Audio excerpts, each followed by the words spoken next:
आधीच माहिती असतं तर मी एवढी मेहनत घेतलीच नसती. झालं असं की समोरच्या मावशीने मला अळूची पानं दिली होती आणि म्हणली की अळू वडी बनव. मग मी म्हटली की मला येतच नाही, तर तुम्हीच मला मदत करा. मग मी तिच्या घरी गेली, एकटीच होती, पण मला ती म्हणली की मी तुला दाखवते, शिकवते अशी म्हणली.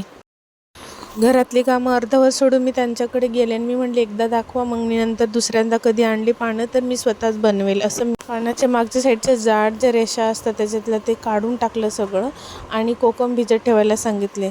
नंतर एका वाटीमध्ये ना त्यांच्या मापाप्रमाणे बेसन घ्यायला सांगितलं आणि बेसनमध्ये हळद, मीठ आणि मिरची पावडर असं टाकून त्यांनी चांगलं मिक्स करून घेतलं. मावशींच्या घरी ना काय गावावरून आलं की आवडीने मला एकटीला बोलवून आणि देतात आणि माझ्याकडे काय कधी गावावरून किंवा मी बाजारातून आणल्या काही गावच्या वस्तू तर मी तिला देऊन देते. यांच्या घरी बघा कासव ठेवलेलं आहे. या वाटीमध्ये त्यांनी कोकमचं पाणी टाकलं आणि नंतर मला बसवलं. समोर खुर्चीमध्ये त्या बसल्या आणि मला स्टूल देऊन खाली बसवला. हा नाही शिकवायचा एक काम चालू होतं त्यांचं.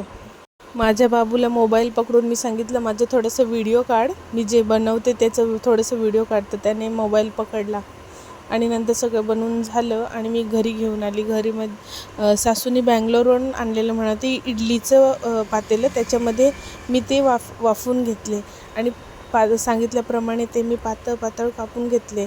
नंतर गरम तेल करून त्याला डीप फ्राय करून काढले. कुरकुरीत झाले, एकदम मस्त, खाण्यासाठी इतकी टेस्ट लागत होती ना काय सांगू.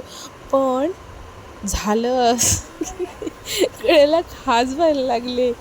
मी म्हणले एवढी उगाचच मेहनत केली. अरे यार, काय पातोड म्हणतात ना ती आई बनवते आणि तेच खूप छान चविष्ट लागते. आता नेहमी मला आईचीच आठवण येते.